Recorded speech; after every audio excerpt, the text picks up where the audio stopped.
Thanks a lot. Thank you guys so much for having me. Hey, man, we appreciate you coming on the show. Anytime somebody we know is cool and good and has good disc golf intentions, you like to have them on the show. So anyway, to start off, how long have you been playing disc golf? For this is my 22nd year playing. I started playing in like 98, 99 and didn't really get competitive until about 2000. But yeah, this is 22 years in the game. I've been PDGA current since 2007.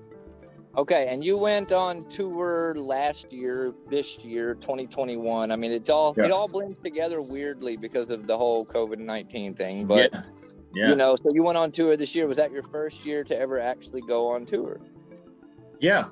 So it's funny because that's how kind of you and I met was the early part of the tour, and then again at DDO. But so I did, I guess what I call local touring for about 3 or 4 years, where I'd average anywhere from like 26 to 31 tournaments in a year. Just playing, I'm from Louisiana, so that's Texas, Arkansas, Mississippi, an occasional Alabama tournament. And so, yeah, I did that for a while. And then this year I just kind of took the plunge, so to speak, and decided that my kid graduated from high school. She decided she was going to take a gap year. And so I was just like, you know what, I'm just going to do it. So I dove in and decided that I was going to go on tour full time this year. Okay.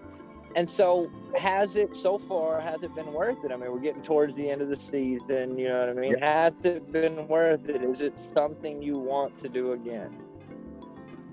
Absolutely. I won't say that it doesn't come without challenges. That's for sure. But that is part of the intrigue for me. I was an architectural drafter before I did this, and part of why I like that job so much is troubleshooting. You have to find out how to make spaces work so that a building flows well, and it's the same thing. You have to troubleshoot what's going to happen every single week. Being in a different location every single week, you're dealt with the adversities of the road, where you're at. Like showering conditions, where you're staying, camping, all these different kind of like flowing pieces that come with being out here. And so early on I was shook, I was trying to figure it out on the fly. Yeah, so, for sure. I feel like I've gotten a better handle on it. I'm not a master at it by any means, but like I've had some really great mentors this year. People like Justin McLuhan, and Jonathan Ray, or people call him J Ray, Mm-hmm. who have basically kind of taken me under their wing and shown me the right way to do this. So to answer your question, yes, I'm absolutely intending on doing it again next year. Okay. And so if you're thinking about like, hey, I'm going to plan my year, last year you did that. You planned your year for 2021 for this year. How do you do that for next year? Like, how do you plan on doing that for next year with like the rise in popularity? I mean, tournaments sell out in seconds now, not even minutes. So, well, yeah, and you have wait lists that are sometimes 30 and 40 people deep. Easily, yeah. And a large part of my early touring season, which was pretty local to where I'm from, was Texas and Arkansas. Those tournaments fill up probably even faster than a lot that I found in the Midwest and in the Northeast. So what I just kind of, I got on every waiting list I could get in, and aside from Waco, I got into every tournament that I was on a wait list for. So maybe that's a piece of advice for somebody that's out there. You see these intimidating wait lists, like if you'll just go ahead and get on there, as you get closer and closer to the event, more and more people start to fall off in chunks, and you have a chance to get in. But I think next year will probably be easier because whereas this year I started off with another travel partner, and we kind of went our separate ways, and I kind of had to find my way out there. Plans for next year are, I linked up with J Ray at Silver Cup in Wisconsin this year, and have been traveling with him ever since. And he's been an absolute lifesaver. He saved, things were just, it weren't going the way that I intended. And he kind of saved that. So the plan for next year is to start the season helping run tournaments and stuff with J Ray. So we'll be out in Vegas and just spend the entire year doing that kind of thing. So I don't think it's going to be quite as taxing trying to figure out where I'm going to play in the tournament. So that'll be cool. The reason I ask is that literally everyone watching this is a disc golfer. 90% of them wish that they could get in a van, a car, a truck, whatever, and go on tour.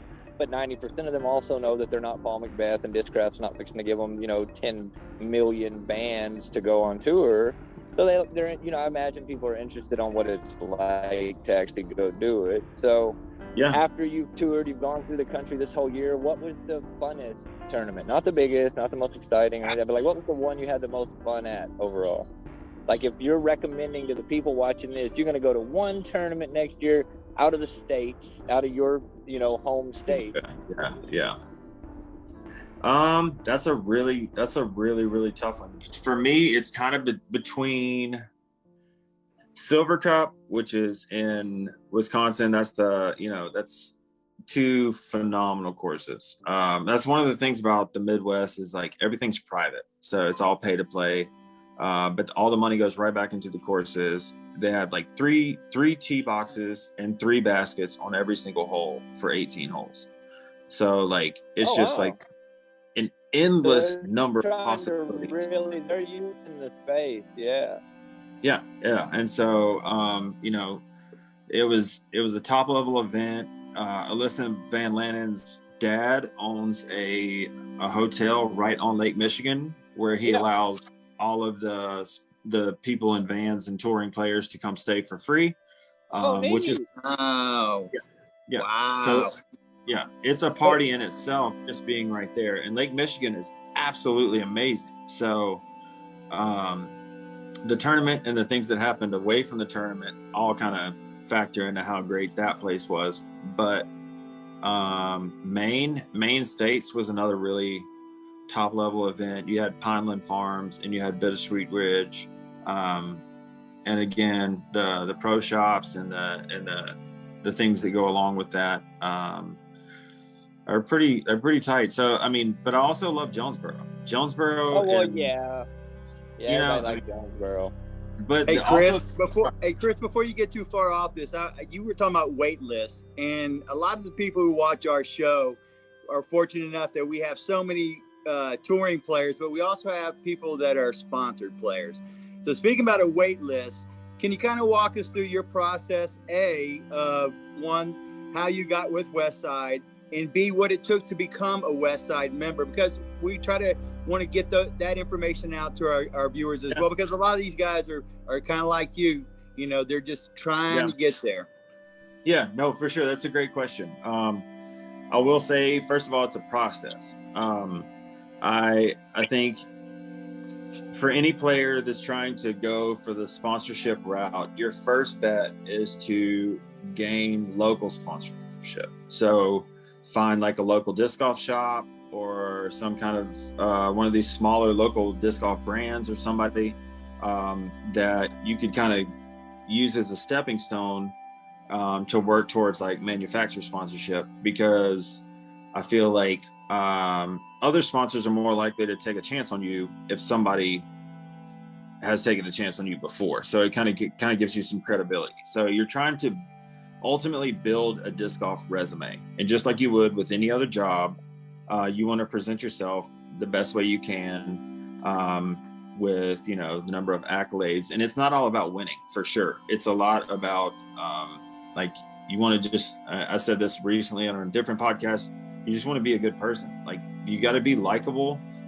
Your local club, if those guys are going to speak highly of you, that's going to be good for your reputation and things like that. And generally speaking, that happens because you help run leagues, or you're helping run tournaments, or you're volunteering at work days, or you're doing a number of different things that aren't necessarily playing golf and winning tournaments. And I feel like that goes a really long way. Like maybe creating an app. Yeah. Very popular app. How much did that help out in your cause to get a sponsorship, major sponsorship? I personally don't know. I don't know. I don't think it was never discussed. It was never a part of the negotiations or anything like that, going through the process. So I don't know if it did or didn't help. I feel like it probably, it helps in some way just because it goes on my resume, like what we're talking about. But yeah, like helping run tournaments and all the other kind of stuff. You want to play a lot of tournaments also. You want to try to play probably 8 to 12 tournaments a year. If you're just first starting out, and try to be really selective about the tournaments that you play so that you're just in the right places to meet the people you need to meet to kind of work towards manufacturer sponsorship, because a lot of it is building those kind of relationships, which I was very fortunate to, meet some of the people that I met early on that helped facilitate those conversations. So, ultimately everybody thinks that like winning and how high your rating is going to get you sponsored. And I mean, if you're 1,000 rated and you win a lot of tournaments, then this conversation is probably not for you. But there are entry-level sponsorships that come from players that are, 900 rated, run a lot of tournaments and things, and have a strong social media presence, that there's probably a spot for you somewhere, Are you able to the benefits in which you receive from Westside? Are you able to kind of give our viewers the insight of what you could expect at certain levels, like of what their sponsorships are really going to give them? Because it's one thing to say sponsorships, but we all know levels are different. Yeah, for sure. And again, a lot of that comes from that's where like player ratings are a big deal, because sponsorships are obviously, as we know, based on player ratings. That's why people like Brody were working so hard to get to 1,000, and then really isn't so concerned for anything past that, because it's different levels, different tiers. So with my level of sponsorship, there's a disc allotment that comes every year, and it's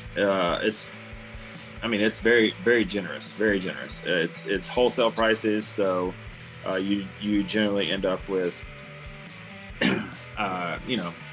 I don't know if I can even put a number on it. It's like close to like $1,000 worth of disc a year that I don't have to worry about buying, and I can use that towards like range finders and a number of other things. Now, my first year of sponsorship, that number wasn't around that number. You know what I mean? It's kind of grown every year as I've put in more time and effort to kind of get promoted through there.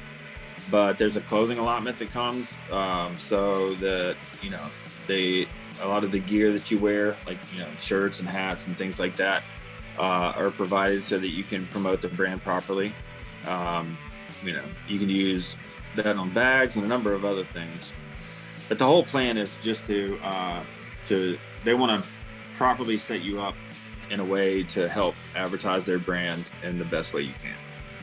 So then here's a question. So for the beginner guy who's trying to get sponsored by a local shop or whatever, if they walk in and they say, look, I'm good at disc golf, everyone likes me, this, that, and the other, what do you think is a good, like, what do you think they should expect from the shop versus what the shop would expect from them? You know what I mean? Yeah. No, I would expect the shop to, every shop's going to be different depending on how committed they are to disc golf. But if you can present it to them in such a way that the whole idea of a sponsorship is to provide low cost advertising for the brand. That's what it all comes down to. You want to help promote their brand as cheaply as it possibly can cost them. So if you can show them that you've got a social media presence, and so that if they decide to sponsor you and provide you with a shirt, or maybe a disc allotment of 5 discs a month or something like that, or if you finish within the top 3, you can get a 3-2-1 scale or something there, that you'll make posts that help promote to your followers and across your platforms, then that's advertising that they don't have to pay for, right? Gotcha. So, okay, that makes sense. Yeah, I mean, because you and I have talked about this, Mikey, with the BMX world and things like that, with sponsorship and stuff like that. So it's very, very similar to to that, in that you want to have players that people want to mimic, so to speak, right? So they're that's what I try to tell people. There are two types of sponsorees. There is the one who wins everything and doesn't have to have a personality, doesn't have to be friendly, doesn't have to do any of that because he wins everything, or her, or whoever. And then there's the guy that can get dead last every time. But if people are interested in that person and they like that person, they want to know how that person did, then they're also interested in what that dude is wearing or her and what disc she's throwing, etc. And so there are two types. I try to tell people that all the time. You don't have to be good. You just have to be likable. People have to like you. And the only way people are going to like you is if you're genuine, because disc golf is the smallest community I've ever been a member of. My God. It is unbelievable. Like, you literally talk to a guy that you're on a card in a tournament with in Arkansas, and 6 months later you find out that he actually is the owner of OTB or something. You know what I mean? It's insane. It's crazy. Or I bought so many discs off people when I first started on them Facebook pages, the buy sell trades. And then I go to another state or a city, and they're in my card. Like, I've actually had that happen 3 times where someone I bought something from, it actually showed up with a good transaction. I end up on their card, and I'm like, man, I recognize that name. And you walk up, and they're like, hey, aren't you so-and-so? Yeah. So it's a super small community. Like, whoever robbed Big Germ's stuff, they'll get it back. It's not going to disappear. Someone's going to find some of it. No, Hey, Chris, I also wanted to kind of, because not all of our viewers are knowledgeable about the app that you have made. And we've got on this show right now 2 guys that I know of that are putt practice fiends. Mikey goes outside almost in his birthday suit and putts in the rain, right? And then Hemi will go out and shoot 1,000 a day. And I mean, it's just something that they're really into. So can you speak to your app and your process of getting that together and why you made it? Yeah. So Perfect Putt 360 is my app. Not a lot of people know that. I don't really promote it that way, just because I'd rather people be like fans of the app more so than fans of me, because I feel like the app is super beneficial to all skill levels. I mean, if you have any kind of issues with your putting practice, then this app can help you. The reason why I created it is because I suck at putting. So, necessity is the mother of all invention, right? So you have to find a way to fix your weaknesses. So the app, the whole thing that I had an issue with in putting practice was that there was like no structure. You know what I mean? Like, you stand there with a stack of putters and you kind of fire off from a number of different distances, and there's really like no real like tangible data to pull away from that can help you figure out where your like strengths and weaknesses are. So started working on mock-ups and things like that. My brother is a genius. He is the code writer for all of the for the app that exists right now, and also the reason why it hasn't been updated in so long. I can't find anybody that I can trust that will update the things that we need done because of a whole nother story. But anyways, the app is very simple.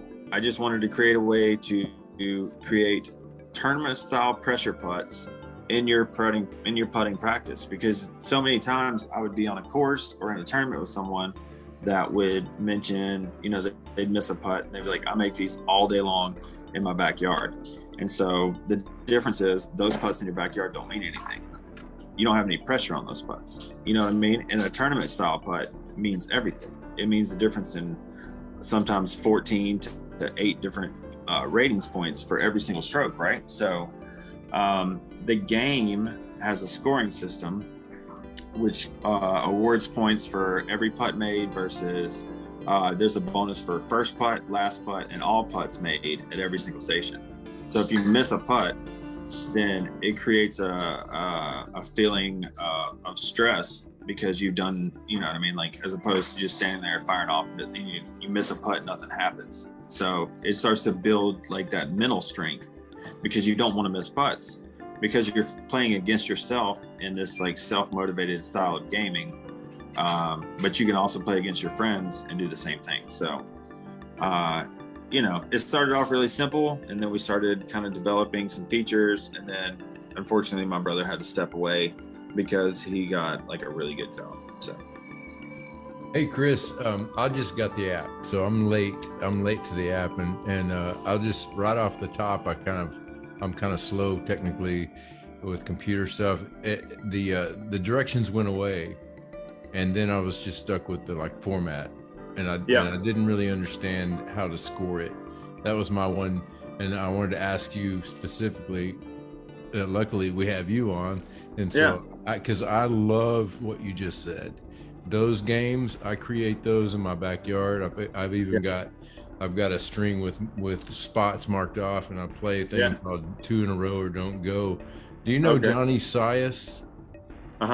He's created the game, and a long time ago, before Facebook, before social media, anything, there was the PDGA message board. You remember that? You may be too young, but I mean, I'm 41, so I feel so I posted, how do I putt like I putt in practice when I go out in the game? And Johnny Sias, he chimed in and he said, first of all, you're not quick releasing, and I'll never forget that. And he goes, second of all, you need to come up with a game. And he goes, this is what I do. And he laid out the 2 in a row don't go, and that's what I've played ever since. So I love the way that you described putting real pressure on your practice session. That's the most important thing, and I want to add to that, imagination is huge when you're putting. I mean, it's great to have a game that creates it, but it's really important to put yourself in that situation. There's kind of a quantum thing that happens, and those guys that are really great at it, that's what they do. It's not just natural. They practice. They play how they practice, and vice versa. No, for sure. Can you help me lay it out just a little more clear for how the app works? And I'm gonna problem. I can't wait to start playing it. So I will say, first of all, if you're on the Android version of the app, there is a little small question mark in the bottom right hand corner of the original menu screen. If you tap on that, all of the tutorial menus that were existing on the original version of the download that you tap through that tells you what everything does. Okay, I'm Apple. You're on Apple. Okay, we're trying to get that over there. So, but just for the listeners, Android version, if you tap through all the tutorial screens like everybody else does, like there's no judgment there. They're available for you in like the bottom corner of your original menu screen so that you can go back and see those at any time. But for the sake of what we're talking about now, you're dealing with 10 putts from 5 stations 2 times through. That's the simplicity of the app. We try to keep it as simple as possible. So you're going to take 10 putts. What are the stations? Are they the footage laid out, or is it just whatever you set up? Yeah, so it's 10 feet, and then it goes back in 5-foot increments from there. So 10, 15, 20, 25, and 30. It's 1 point per putt from each station, except for the 30-footers. Those are worth 2. The bonuses are on first and last putt, and all putts made go up as each distance goes back further, which in itself creates more pressure and tension, because missing that putt from 30 feet on the last putt is worth 10 points versus the first station where it's worth 3 points. So the idea is that 50 putts on the front side 1 time through, a perfect score is 180 points. If you do it perfect 2 times through, it's 360 points, which is where we get the perfect putt 360 from. Awesome. And who's gotten a perfect score so far that we know of? The Paul McBeth. That's it. Did perfect score on film in the middle of the coronavirus when everybody was stuck at home. In his garage. Yeah, in the barn. And like my friends texted me and like, bro, have you seen the video? And I was like, no, because like Brody did a video the day before and he missed 2 out of 100. So he made 98 out of 100 putts for like a 315 is what I want to say. And that's tied with 2 other people as the best indoor score. And then of course, Paul wasn't going to let Brody like outdo him. No way. Pablo don't play. No. So I'm watching the video like as it's a live premiere, and I get through, like I'm playing catch up because all my friends have been watching it for probably like, I don't know, 5 or 6 minutes. And then he gets into the second set, and I'm like, oh my gosh, he's gonna do this. Like, he's gonna break my app, and I'm gonna have to. So what we've decided is one of the new features. You're gonna come up with Perfect Putt 540. Well, it's gonna be Perfect Putt 360 Pro. So we're gonna start at 20 feet and end at 40 feet, as opposed to starting. I like it. Yeah, I like it. So you're going from Circle's Edge out. You're actually passing out past Circle's Edge. I like that. Yeah, the last two stages.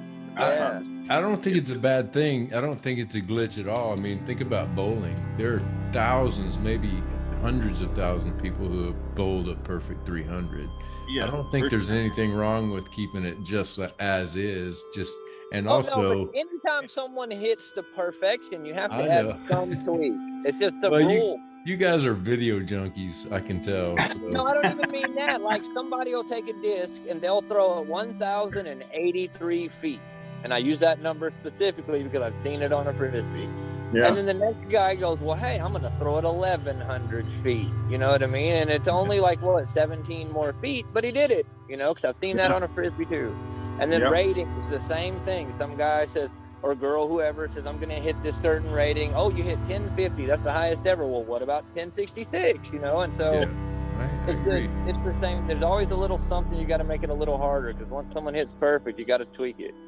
So Chris, was that a big boost? I can imagine that Brody and then back to back Paul putting it out to their social media. I'm sure that was just a explosion for your app. Yeah.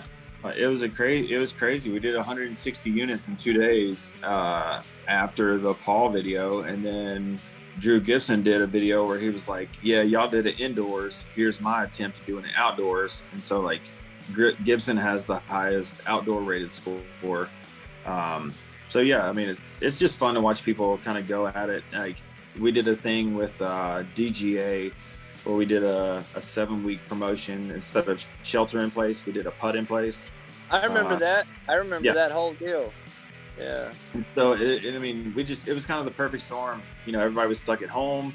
Here we were, this putting practice app, and we worked with the DGA to get more baskets in people's backyards so that they could practice and still be, playing the sport that we all love. And so we knew as soon as the lockdown was lifted, we were going to see kind of a decline in numbers. And I mean, it's still been very, very steady. Very, very thankful to everyone that continues to download the app. I think with the growth of the sport and the new number of new players continuing to come in, that, we'll be continuing to be supported by that. Well, I can't wait. I can't wait to get on well, it tell us and try about it. What your plans are for the rest of the year. Yeah. Okay. So this weekend we just had two. I want to hear about the Masters tournament. Oh yeah, So we've got we had 2 tournaments in Massachusetts this past weekend. One at the 501, and one at the New England Disc Golf Center, which is 2 top-notch events. 2 places that you got to come check out if you're ever in this area. We go to New Hampshire for the Heart of New Hampshire, which is the top of the hill. Another iconic course up here in Pennsylvania. But from there, so that's the next 3 weeks, or next 2 weeks, we start to make our way down south for the off season. We're like birds. We're not trying to hang out up here. So, right. So we go to Memphis, Tennessee, which is the Bud Hill Masters. It is the first year that this tournament has ever been PDGA sanctioned. It's been around for probably close to 20 years. Bud Hill is a private course in Memphis, Tennessee. Very, very fun, tight, and technical, wooded. And then we're going to also have Lakeside as the second course. With that new sanctioning, it's already a B tier in its first year. And we've got almost 7,000, I say we, Jonathan Ray, Jay Ray, has raised almost $7,000 in added cash. That's amazing for a B tier, man. That's a ton of money for a Masters B tier. Yeah, it's going to have the feel of a major. We've already got both the MP40 and MP50 divisions capped out at 55 and 35. So, yeah, I mean, you're talking about probably over 130 total Masters players at this thing. That's going to be cool. That'll be for $7,000. That's a great payout. I mean, the breakdown already, the added cash is almost equal to to the cost of signing up. The buy-in, yeah, that's crazy. That's awesome. That seems like that'll be a really good tournament. Yeah. If you're not in it already, like we talked about earlier with the wait list, get on it now. Okay, I'm probably going to do that tonight, actually. I'm going to jump on the wait list just to see. Yeah, we've talked about opening up some spots. Ladies, if you're out there and you hear me, there are spots at this tournament open. If you're playing open in the female division, you're going to walk away with a lot of money. You just got to be there. So the spots are available right now. They're eventually going to get to a point where they're going to start taking some of those spots and giving it to some of the people on the wait list. So don't miss out. You hear that, Meredith? So where is this at? What is it where? Again, please. It's in Memphis, Tennessee. Memphis, Tennessee. Yeah. It's not that far. And it's called Just the a couple Budget hours. Masters. There's camping there. It's a lot like Moody's. So like if you've been to Moody's, you know what's up there. It's very much like that. There's places to camp. Everybody's super cool, and it's just going to be a big giant hangout. Yeah, I'm definitely going to get on the wait list this evening just to see. Yeah. All right. So go ahead. Any questions from Chris, Meredith, David? Well, the only thing I want to say before I know what Mikey's about to ask is thank you so much for coming on. It was great meeting you. Hopefully, if you're ever down here in H-Town, what I'd like to see one time is maybe we get to our old school ways of the fling shows. We have a little match play between you and Mr. Himmeline. We kind of like to do that thing live, get some sponsorship there, donate to that to some very wonderful charity. Don't worry about it. He'll be down here. So if you're down here, we'll get that thing kind of get going because I know Mr. Himmeline likes a little challenge every once in a while, especially if you get that Putt 360 going. Yeah. I'll work on it. Hey, I wanted to plug the So-So tournament and also just tell you about it. In Timpson, Texas, last year, Miles Seaburn ran this awesome little special, really good money tournament. I guess you've heard about it. It looks like you've heard about it. Oh, yeah. No, but keep doing what you're doing. You're doing a great job. I loved So-So. That's one of my favorite places in Texas. So I just wanted to plug that. If you haven't seen come watch the video. We have them out there throwing it. It is gorgeous. Oh, yeah, gorgeous. like it's a 9-hole course, but don't sleep on it. It's probably the best 9-hole course I've ever played. Yeah. Hey, that's how it was in McGregor, Texas. They had 9 holes with 2 different tees, and it limited how many people could play the tournament. But it was 2 different complete looks. They weren't like short and longs. It was total different holes. It was amazing setup. So I can imagine Timpson is cool too.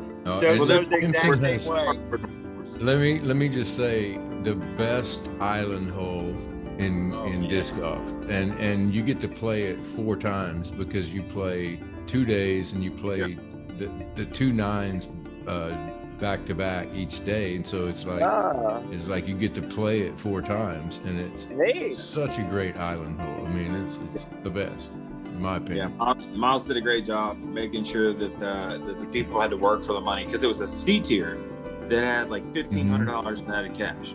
Wow, that's pretty good. Arsby won it and walked away with $1,700. Yeah. We got the interview afterwards, right after you won. I got the interview with Mike right after you win that as well. So go watch it. Yeah. Yeah, and shout out to Lone Star Disc for they sponsor. They put up 500 of that, and Travis. And half of that went to the production team, and we're still waiting on the production video from that. So we were the production team live. Yeah, but anyway, thanks a lot. Really been a pleasure, and I can't wait to get started on this thing. The putting's kind of come around as of late, and this is going to help. This is going to help me back, I think. Meredith, sure. You were kind of quiet. Did you have any questions for Chris? What comes to mind is, I don't know is there an event that you recommend in Louisiana that you're going to swing back through and do? Because I know that's where you're from, and I've been looking to go over there and kind of check them out. So what would you say is, Great question. The Lake Claiborne Championships are coming up at the end of October. October the 30th and 31st. They generally add $1,000 in added cash to the FPO division. So this is another tournament that is geared towards trying to promote women's disc golf. Jamie Callis out of Texas does this. Well, he's in Arkansas now. But anyways, Lake Claiborne Championship. It's a B tier. Matt Lloyd with DD out of Northwest Arkansas is the tournament director there. A great tournament. There's cabins, there's primitive camping.